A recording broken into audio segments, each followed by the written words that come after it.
bunch of dedicated players here and they're all ready to play. So we're going to be transitioning into Clam Blitz here on Inkblot Academy. This is also the first round that we got to see earlier. So we've got, that's what she said, I believe, on green team here on the right. And there we go. Don't quite have the team name for this left team on the orange. But here we go regardless. We've got backline list comp coming from That's What She Said. So we'll see how that works out. They're going to have to position themselves a little bit more strategically if they want to be able to deal with that Jets culture on the other team. And here it comes. Jets culture on the left, denying Black the opportunity to get some ground here on the left. Now, they've, despite having a blast comp, they're definitely maintaining a lot of ink control on this game. Now we've got Black going down in the end zap, and Nomo over here finds a nice direct and looking to take out Xena while they're at it. Beautiful stuff to get the direct, and I mean you're hitting a moving target and a target that's moving on a competitive level. That is not half bad. Xena providing some support with the splatter shot and just trying to find a way in to ink some turf, just to provide a little bit of mobility for their team. Going to take out Siren as well on the side, excuse me, from Crab Rave. The sole Canadian on the team, should be noted. An international affair here on Crab Rave. Absolutely, but we've got some ridiculous affairs going on in this team as we've got Crab Rave taking out a majority of That's What She Said, but Tim doesn't have any concerns about that as he takes down 2 people, making sure they don't make any more clam plays in these next couple of seconds. That's What She Said, trying to, oh my, I can't believe I'm gonna have to call a whole set of That's What She Said. That's What She Said is actually a pickup of a lot of people from former team, the Michael Scott Paper Company, so that's where that's coming from. Oh, makes sense. Yes, what, so we've got Dunder Mifflin. Well, no, it was Dunder Mifflin is the name of the company, but that Michael Scott was a one-off thing. But either way, we've got them dunking that paper company and just making sure they've got all of these clams to get into the basket, pushing themselves down to a 62-point push. The bubbles are coming out from Crab Rave's side, giving them a nice opportunity to have some shielded areas. Black's going to go down on the side over here, and we've got the Stingray ready, and they're clocking in about halfway for most of these specials. So we're going to see some nice plays coming up next. Right. Crab Rave, did not see that bomb right there. Shout out to Persona, never see it coming, and now That's What She Said, perhaps on the back foot here, 4-3 on the field. Black trying to charge forward, but finds the opposition right in the middle. So what happens when the front door is locked? You kick open a window, and now that's basically why I'm not allowed on the Rush Route subway anymore, but either way. Yeah, no, it's a sordid story either way. Well, Siren, when the door closes on you that fast, you can't help it. See, someone gets it. Yeah, that's right. You got to deal with what is it? The MTA? Mm-hmm. Yeah, exactly. You get me. It's okay. We've got a full life on Crab Rave's side, so they're going to be respawning and repainting this area. But luckily for them, Michael Scott, or this isn't Michael Scott, That's What She Said, didn't have the grounds to push up as far as they needed to get a heavy push on them. So they're clocking in at 2 specials ready for defense, and with the armor, the junior with the armor going down early, they're only going to have to deal with 1 coming up from Black in this next play. Black, nowhere to go. Pushed away straight into the line of fire by that Stingray. And Ash trying to find a way in. Not going to find it. Right now it is pretty good lead that Crab Rave had built up, but these things don't last forever. Unless, of course, Xena will have something to say about it. And playing a little bit of backline right now, just never want to be on the back foot because, again, if you're not going forwards, you're going backwards. Finding the target. Just not able to throw the ball in. A little short on distance. Xena found a huge triple on them, so now they're going to be putting the Powerball. The Powerball that they did get in is going to eliminate their penalty, and with the second coming in, they're going to denounced that tour from 60 to 20. Black being the only one up now is still finding a pick on them, but without any clams, this basket's going to be closing soon. And we've got somebody on Crab Rave pushing up, and they're going to be right behind this basket. They're going to need to find some nice picks on them if they don't want this ball to go in, but it goes in regardless. They've now got a 70-point lead, but without the teammates to support them to put some clams in, they're going to be losing out on a chance of overtime. It's not going to do them a whole lot when you guys have a whole sea of green that you have to wade through, and ultimately that basket is going to close up, and eventually so will that window of opportunity. So that's going to be game number 1. That's what she said. Well, you're saying GG's right now. GG's indeed. Oh my gosh, that was it's so weird to see them move simultaneously. Yeah, when they're all At playing once. the same, like, weapon base and the same. Because when you have Octoling or Inkling on, your win animations are different. So they're even coordinated in that regard as well. So we're seeing some nice synergy with these players on. That's what she said, is a lot of these people are longtime friends and longtime LAN goers. Yeah, true. So as we're talking about, I mean, the team of Black, Xena, Bad Tim Plebe. Just go with that. And oh my God, we're seeing some pop-offs over here. What's up? And obviously Ash, well coordinated and very again. Sometimes you get those flashy, those big wins. Other times you just got to put on your hard hat and get to work.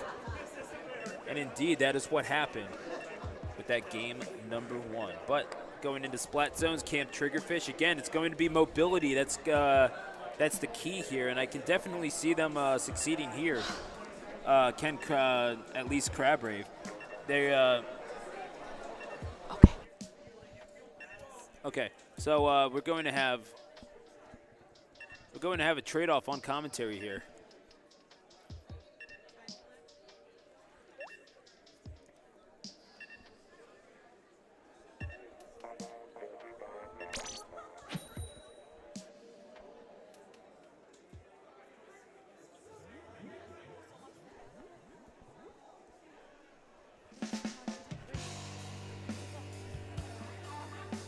All right, game number 2. Happening right here, right now. This is Splat Zones on Camp Triggerfish. Let's get messy. Heavy Splatling, Kensa Splatter Shot, Kensa Sloshing Machine, and a Vanilla Splatter Shot Pro being broken out. So that's what she said. Crab Rave, as you can see. Wait. Okay, no, we're gonna have you back. Stellar. They are going to have me back, Awesome. as my team is a little bit lagging on synergy in the coordination department. So I'm here to help you out with these next couple of games. They just need to make sure I have my Switch ready, but they'll come grab me when they really, really need me. Awesome. So okay. we've got Xeno over here doing a lot to make sure that this left corner is defended, which is very important on Triggerfish pushes. Now we've got them going down, so Ash is going to be soloing this for a while as their teammates are going to be on the other side doing their best to maintain control of the other players' teams over here. So with the Tim finding themselves down before their splashdown gets down Nomu or anybody else on Crab Rave's team, they're going to be taking that lead in these next couple plays. And it's not a lead by much, but it's a lead that they will expand upon here. Crab Rave going to be doing everything that they possibly can to keep this situation manageable. They're already down 1-0. Certainly don't want to go down any further. Bubbles being broken out behind the splash wall. And from their safety of their behind that wall, they will build upon that lead, and Black will eventually get taken out by M-Dog again. There's light dualies. All right, we've got the zone flip-flopping. They accumulated a nice penalty on the enemy team. They're going to be using this opportunity to push them farther back into their spawn.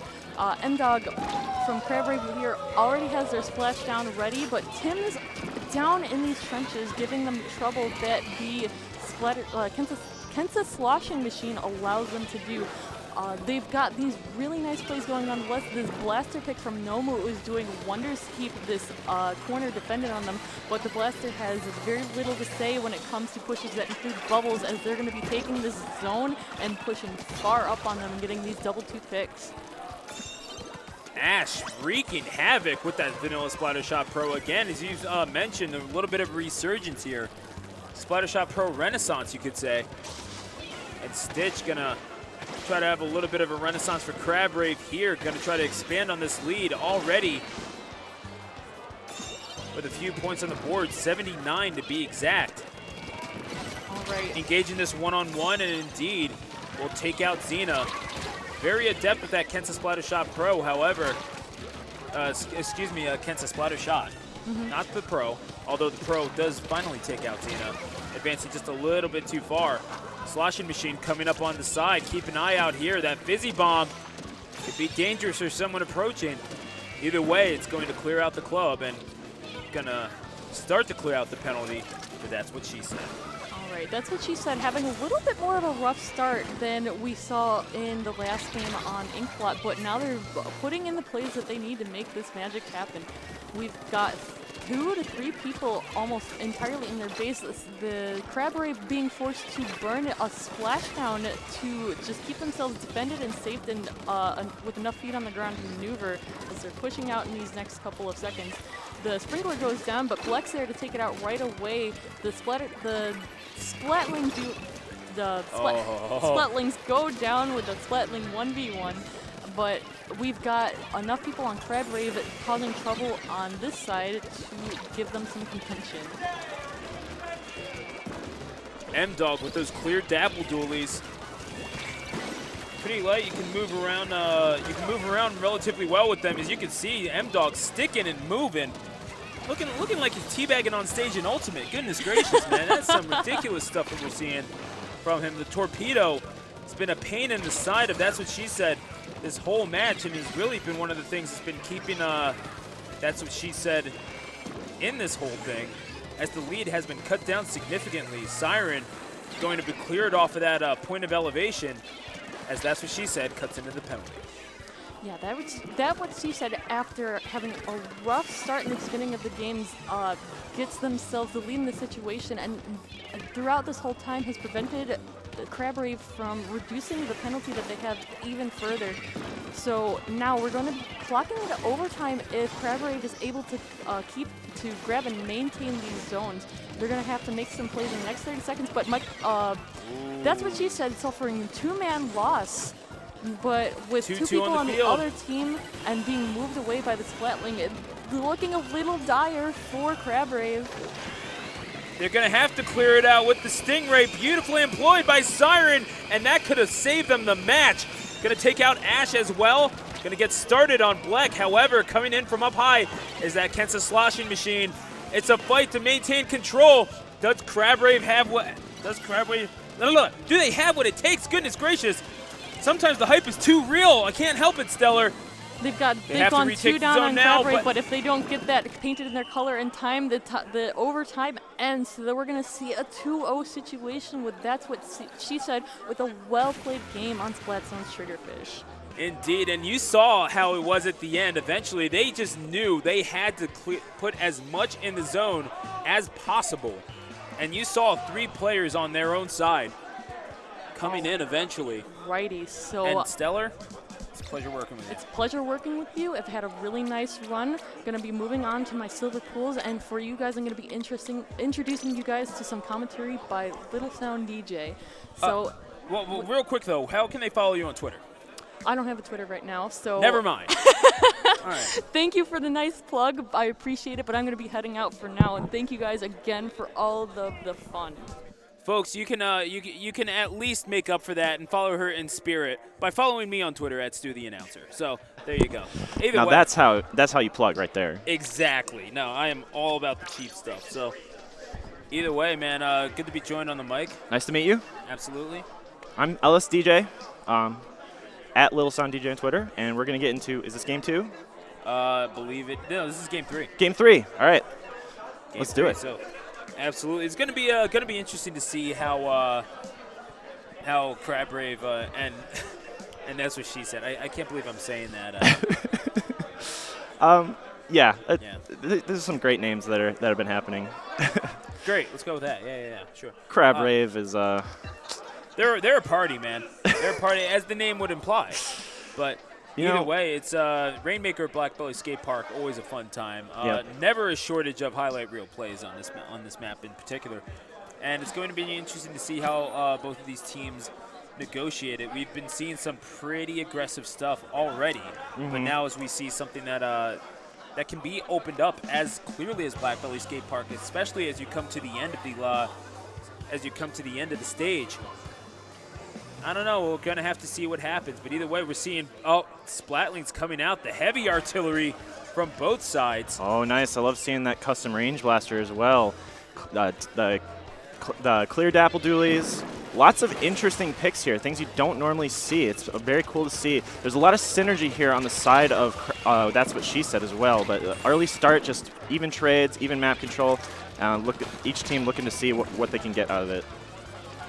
That's What She Said, going to try to ink midfield. However, Crab Rave having offering no such luxuries. Bleck trying to keep Stitch at bay with that splat lane. However, oh my goodness, you look away for 1 second, LSDJ, and all of a sudden you get a blaster straight to your grill. Ultimate bait there. Bleck got totally caught off guard.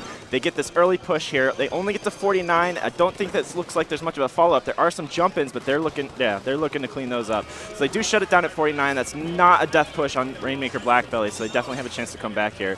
Bleck going to take this Rainmaker. He did burn his Booyah Bomb by grabbing that, so they don't have that special to move forward here. And they're going to play with this left side, but the Dapple Dooley's in there really quick. Does get cleaned up, but that was a very good pick for them. Bad time Plebe, gonna have to play a little bit of defense. Yeah, just swarm the Rainmaker. That's something that kind of brings you back to youth soccer, honestly, when you would just have like your entire team converge on the ball when you were 7 years old. Yeah. That's kind of what that looked like right there. But either way, it's 52 points on the board for Crab Rave, and That's What She Said, just looking for a response.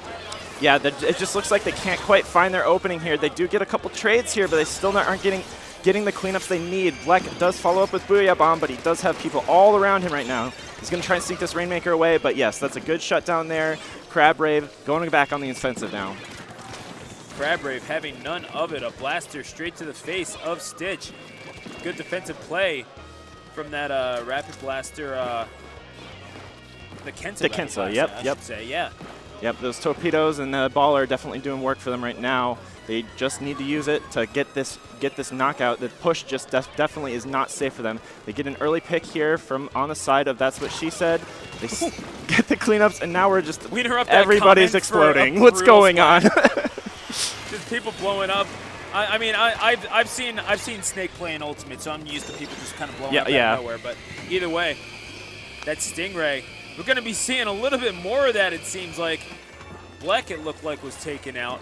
3-2 on the field, excuse me, as Siren continues that well done backline play. Not really allowing That's What She Said to push the line forward much at all. It's just very steady, consistent stuff that we're seeing from Siren, and it's allowing the other three to work and push forward. Yeah, it seems like both teams are playing very much around wipes right now to push the objective.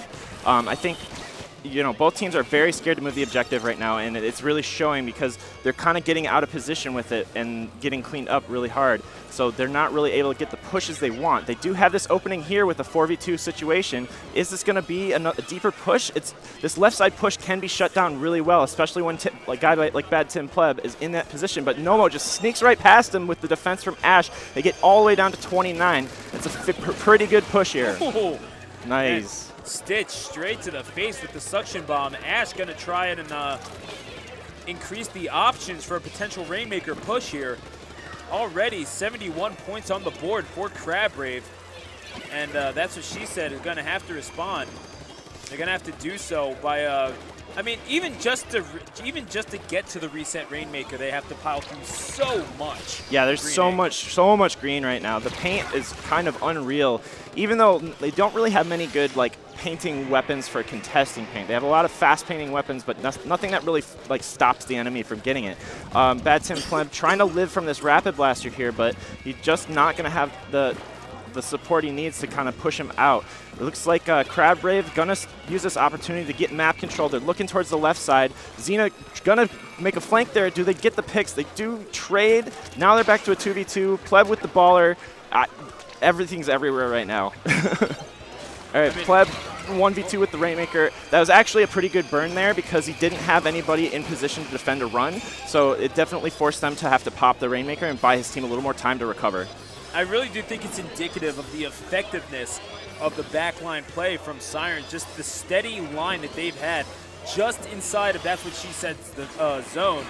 It's making That's What She Said have to work twice as hard to get half of what Crab Rave is getting in terms of progress. And now as we see, it's the clock ticks down. It looks like that's going to be it. Never mind, we do have overtime.